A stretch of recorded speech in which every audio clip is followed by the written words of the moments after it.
Sometimes our plans, our lives get rerouted so that we can learn how to release our control and to receive what we want, to receive what we desire, to receive it and accept it with ease. That's what we're talking about in this video. So thank you. You have come to, if you're new here, this is the TamaraTamu Collective. I am TamaraTamu. This is the TamaraTamu Collective, where dreams have no filter. And on this channel, we talk about transcending your circumstance to be who you want to be, to live the life that you want to live it and experience in the way that provides fulfillment to your soul. And that involves tapping into your internal power, to trust that power, to trust in that power, to embrace the audacity of your visions, of your dreams. That is the undercurrent. That's what we talk about on this channel. So thank you for being here.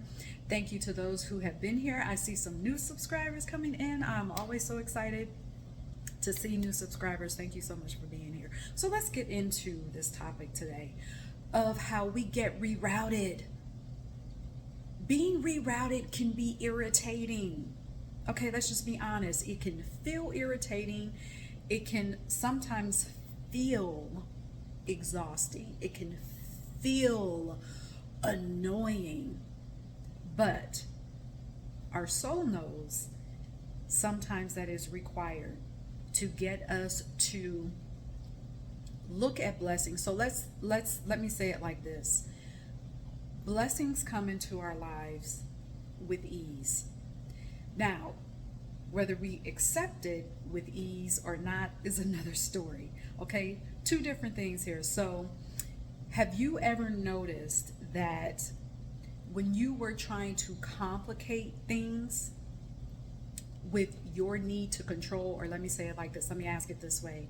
Have you ever noticed that situations were complicated by your need to control? If you have answered yes, many times that control comes in, or we feel we have to control situations and outcomes because of how we view time, because of our human perspective on time. All right. So I want to illustrate all of this. There's so many layers to unpack with this, but I want to illustrate it with a very simple story. So I had to take my car in, had just something simple that needed to be replaced. All right.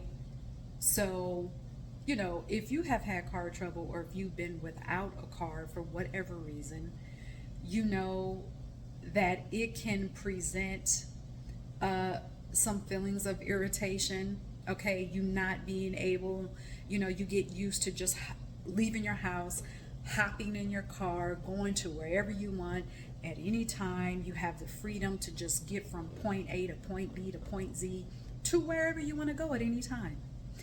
But when you are without a car, no matter if it's 12 hours, 24 hours, 48 hours, it can cause some agitation because that's not what you're used to. You're used to saying, I need to go here. You grab your keys and off you go. Well, I knew that I couldn't do that for a day. I really didn't know how long it was going to be. So took my car in on a Thursday. I knew they wouldn't be done with it on a Thursday. And so Friday came, right? And still didn't have any idea how long, I was going to be without a car. But I still went about my day a certain way. And when Friday morning came, I said to myself, I made a decision, I'm just going to go about my day. I'm not going to force anything. I'm going to be at ease, is what I had decided that Friday morning because I still hadn't gotten a call from the mechanic as to whether they got to my car yet or what number in line my car was, because this is a very hot spot. It's a very popular mechanic, popular location. And so I had no clue. All right. But I said to myself, I laid out my Friday, again, I felt, I'll say I felt inspired. I felt led to just be easy, right? So decided I was going to work out, decided on just some things that I could do that were easy without my car, right? So I go on about my day. I get ready to leave the house to take my walk. And I got a call from the mechanic saying, hey, your car is ready, blah, blah, blah. I almost didn't answer the phone, but I did. So, got the information, paid for the repair. Boom, it was done. I knew that. So a couple of things were going on in my head at the time. I thought, okay, well, there's no rush here. Let me just continue on with my day. Let me just go on with my plan, because I knew that either way, whether I got to the mechanic before they closed or not, I still had access to my key to take my car back home, because they have a relationship with the business that's next door to them, that if anyone comes after hours, after the mechanic has closed, and they just need to pick up their car, this place holds the keys for them. Perfect. So, but here's the thing. In my mind, I thought, well, no, I have to go get it now. I don't want to miss them. I don't want my keys left next door with someone I don't know. I don't want all this. I need to go get my car now. So all these red lights of now were just going crazy. Forget about what I said about, Friday morning, that morning, when I told myself I'm just going to be easy. There's no rush. I forgot about all of that. And so the ego was just going nuts, doing backflips, cartwheels, everything, yelling, screaming, you got to do this now. You got to go pick up your car right now. Forget about everything that you said you were going to do. You need to get your car right now. So I proceeded to try and get my car right now. Forget about the easy part of just going on about my day and just getting a ride to get picked up, to go to the car place after hours to go get my key and quietly drive my car home, because I needed to get my car now. So I thought, okay, how can because here's the thing, the mechanic is right across the street from where I live. So logically, I could just walk across the street. Well, here's the kicker. The street, the main well, it's not really a highway, but it is a very, very busy street, very busy. And there aren't any sidewalks. There's no clear pathway to get from where I'm at to the mechanic on foot. Now, and I'm illustrating this for you for a reason. There are bike trails. There are bike lanes.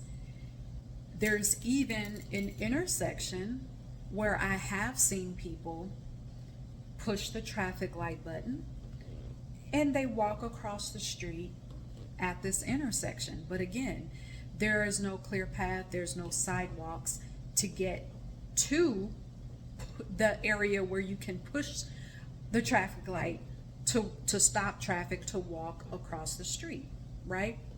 So back to the bike lanes, there is a parking lot where people who ride their bikes, they will drive to that parking lot, all right, park their cars, and will either walk or they will use it to park their cars and then ride their bikes on the bike trail. There is no pathway. I know I keep saying this, but there is no clear pathway to get to those bike trails and that crossway across that busy intersection without driving to the lot. I have no car. But in my mind, I said, no, I gotta find a way to get across, to walk across this busy street. So I'm telling myself this on my walk, and then I start going into this, okay, well, I always know that I'm guided. That I always know, there's no doubt there. So I start to say, okay, higher self, spirit, show me, take me on this path, because I know there is one. I know there is a safe path for me to get to where I'm at, to cross the street to get my car, because it's ready. I don't need to wait. I don't have to wait. It's ready. I can just go get it now. So, I'm walking. I find myself taking a direction and I'm walking. Now, as I'm walking, I'm thinking, this doesn't make sense, because I feel like I'm walking away from the mechanic, the direction of the mechanic. Stick with me. I know this is a long story, but just stick with me. So I keep walking and I'm thinking, this doesn't make sense. I'm walking away from the mechanic. But then as I'm walking, I'm thinking, oh, I've been on this walking path before, again, having nothing to do with me crossing the street. But I'm thinking, I've been on this path before, and I can remember seeing this park that was away from the housing development that I live next to. I remember seeing this park, and I remember seeing this sidewalk on the other side of the gate. So maybe that's the pathway. So I'm all excited. I'm thinking, oh yeah, spirit is leading me to this pathway, and I'm going to get my car. I don't have to wait. So I walk to this park where in my head there's this pathway to get across the street. Well, I get to the park and I see this huge gate, and I'm looking at the times of the gate. Well, according to the times, the gate should be open, but it is not. It is this huge gate with this huge, very apparent lock that you can see. You don't have to be up on the gate to see that it's clearly locked. So what do I do instead? I walk towards the gate, and I still shake on it because I'm not convinced that this is locked, because I know spirit has led me on this path, right? So I get really annoyed. I'm thinking, why the hell did I come this way? This is stupid.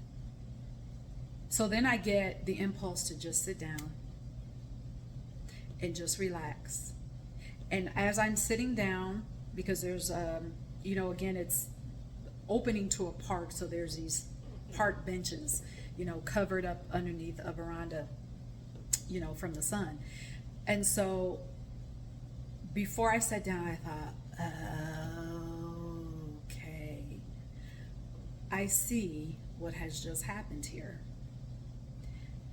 I got rerouted, so I was still guided. That was not a mistake, because of course then my mind is thinking, okay, you just thought that spirit was guiding you. No, that wasn't you. You just chose a direction and you walked, and now here you are looking stupid at this locked gate that you thought was going to be a path to get you across this busy ass street that you probably have no business walking across anyway. So I sat down and I said, okay, so I got rerouted for a reason. I came this way for a reason, to realize that I chose a difficult path that I did not have to choose. I did this. So now here I am, I'm sitting and I'm getting, this download to do this video. And sometimes this is what happens. Our need for the now, our need to hurry up, causes complications. If we don't hurry up and do something now, if we don't hurry and take action now, then we'll miss out on something. You see how that relates? So in my need to hurry up and do something, to hurry up and get the car, because for whatever reason I felt like I was going to miss out. I was going to miss out on something. So I started searching for the how. There was no need for me to do any of that. There was no need for me to try and figure out how to walk across the street at that moment. There was no need for me to do that. There was no need for me to search for the how in that. Because at the end of the day, I was going to get my car. I was going to get my car. There was no need for me to search on how to get across this busy street. And had I not been rerouted to that closed gate, if I would have tried to go across the street, who knows what would have happened? Because let me tell you, if you live in a big city, and if you live in a big city, it doesn't even have to be a big city, but you already know if first of all, the key thing is that if there's no sidewalks in an area, there's a reason why. Okay. So also what I learned is it's so easy for us to trust in difficulty. Trusting in the hard way, trusting in difficulty is easy because that is what we're used to. That is what I've been used to, things being difficult. So instead of, if it's easy for us to just trust in difficulty, then it's time for us to choose to trust in the ease of the path, to trust in the ease of just receiving blessings and knowing that present circumstances, time has nothing to do with it. We don't need to control anything. We need to learn how to receive with ease, to be in the moment, and to know that we can never miss out on what belongs to us, period. So, trust in the ease. If you can trust in difficulty, you can trust in ease. Give up control. You don't need to control anything. Trust in the ease of your path. All right, so that is what I wanted to share with you today. Hit the like button, subscribe, leave me a comment. Let me know what you took away from this video. And until next time, cheers.